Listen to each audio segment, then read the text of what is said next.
వేములవాడ మా ఆది శ్రీనివాస్ అన్న నువ్వు రావాలి అని నన్ను అడిగిన వేములవాడ రాజన్న దర్శనం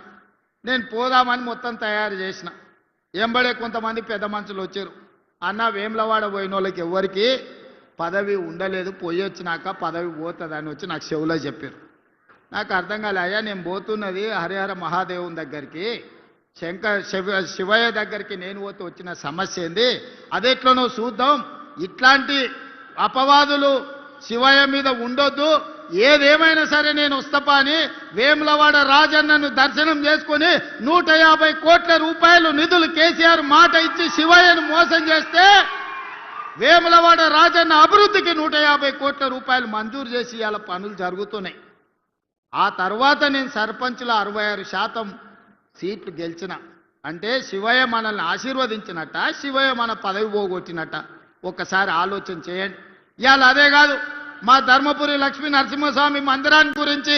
మా లక్ష్మణ్ చెప్తున్నాడు కొండగట్టు హనుమంతుని గురించి మా సత్యం చెప్తున్నాడు మా వేదిక మీద ఒక్కొక్కరు ఒక్కొక్క మందిరం గురించి చెప్పారు అందుకే మిత్రులారా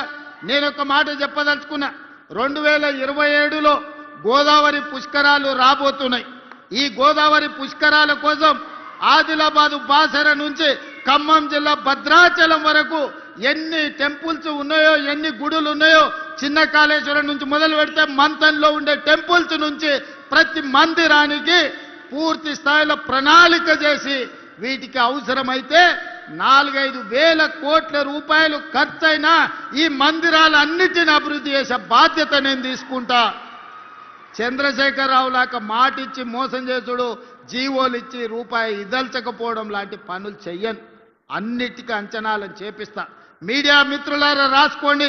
బాసర నుంచి భద్రాచలం వరకు గోదావరి పుష్కరాల లోపల ప్రతి మందిరాన్ని అభివృద్ధి చేయడానికి అవసరమైన నిధులు ఇచ్చి ఈ మందిరాలను పర్యాటక కేంద్రాలుగా పుణ్యక్షేత్రాలుగా అభివృద్ధి చేస్తాం అటవీ ప్రాంతంలో ఉన్న ఎకో టూరిజంని కూడా అభివృద్ధి చేస్తాం నిన్నగాక మన మీరు చూసారు సమ్మక్క సారలమ్మ జాతర 100 రోజుల్లో ఎన్ని పనులు చేసినామో 2 కోట్ల మంది దర్శించుకున్నారు ఎప్పుడైనా సమ్మక్క సారలమ్మ జాతరకు ముఖ్యమంత్రి అయినాక ఆ పెద్ద మనిషి వచ్చిందా ఒకసారి ఆలోచన చేయరు ఇంటికి పోయి మా సురేఖమ్మ మా సీతక్క పోయి ఆహ్వాన పత్రిక ఇచ్చింది సరే ఆయన రాలేదు అనుకుందాం కనీసం ఆ పిల్లలకని ఏమైందే సోమరిపోతులా దున్నపోతులా సమ్మక్క సారలమ్మను దర్శించుకోవడానికి నామోష చెట్టంతా పెరిగిండు అల్లుడు సమ్మక్క సారలమ్మ దర్శనానికి రావచ్చు కదా గాలికి తిరుగుతాడు ఊరు మీద పడి అచ్చోసిన ఆంబోతులాక కేటీఆర్ సమ్మక్క సారలమ్మ దర్శనానికి వచ్చిందా అంటే వేములవాడ రాజన్న అయినా సరే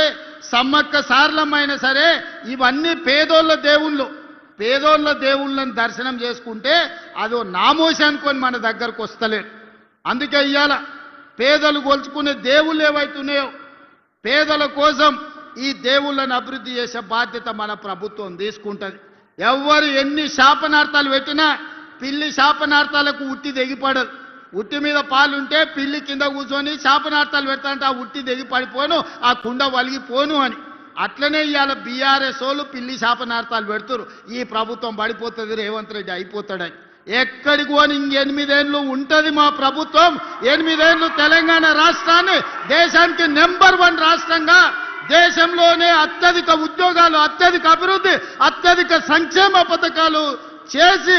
దేశంలోనే నెంబర్ 1 రాష్ట్రంగా తెలంగాణ రాష్ట్రాన్ని అభివృద్ధి చేసే బాధ్యత మేమందరం తీసుకుంటాం అదేవిధంగా కరీంనగర్లో పెద్ద సమస్య డంప్ యార్డ్ నాకు తెలుసు అందుకే కరీంనగర్కి ఈనాడు ఔటర్ రింగ్ రోడ్డు లేదు హైదరాబాద్ అభివృద్ధి చెందడానికి ప్రధానమైన కారణం ఔటర్ రింగ్ రోడ్డు అంతర్జాతీయ ఎయిర్పోర్ట్ అందుకే ఇవాళ కరీంనగర్కి ఔటర్ రింగ్ రోడ్డుతో పాటు వరంగల్ కూడా ఔటర్ రింగ్ రోడ్డు ఇచ్చి వరంగల్లో ఎయిర్పోర్టును అభివృద్ధి చేసి ఈ రెండింటిని కలుపుతాం జంట నగరాల లాగా కరీంనగర్ను వరంగల్ని అభివృద్ధి చేసి ఈ రెండింటి మధ్యలో ఒక పెద్ద డంపింగ్ యార్డ్ తీసుకొచ్చి అక్కడ విద్యుత్తు ఉత్పత్తి చేసి ఒక దేశానికి ఆదర్శంగా ఉండే మున్సిపల్ కార్పొరేషన్స్గా వరంగల్ అండ్ కరీంనగర్ని తీర్చిదిద్దుతాం ఎవరు ఎన్ని అడ్డంకులు కల్పించినా ఎన్ని రంకెలేసినా బీజేపీ వాళ్ళు సిల్లి గవ్వ తేరు మోడీ ముందల నిలబడి అడిగే ధైర్యం నాదే మా ఈడ బండి గుండు బాగానే మాట్లాడతారు ఈడ మైకుల ముందల కానీ మోడీ ముందల వీళ్ళకి నిలబడి అడిగే ధైర్యం ఉందా మోడీ నుంచి చిల్లి గబ తెచ్చే ధైర్యం ఉందా? మోడీ వీళ్ళకి అపాయింట్మెంట్ అని ఇస్తాడా? మోడీ దగ్గరికి వీళ్ళ ముఖమే చల్లదు, వీళ్ళ ముఖమే గుర్తు పట్టాడు మోడీ. గుర్తు పట్టేటట్టుంటే Karimnagar కౌటర్ ring road Bandi Sanjay దేవాలి, Warangal కౌటర్ ring road తీసుకురావాలి. ఇవాళ కరీంనగర్ అభివృద్ధికి నిధులు మంజూరు చేయించుకురావాలి.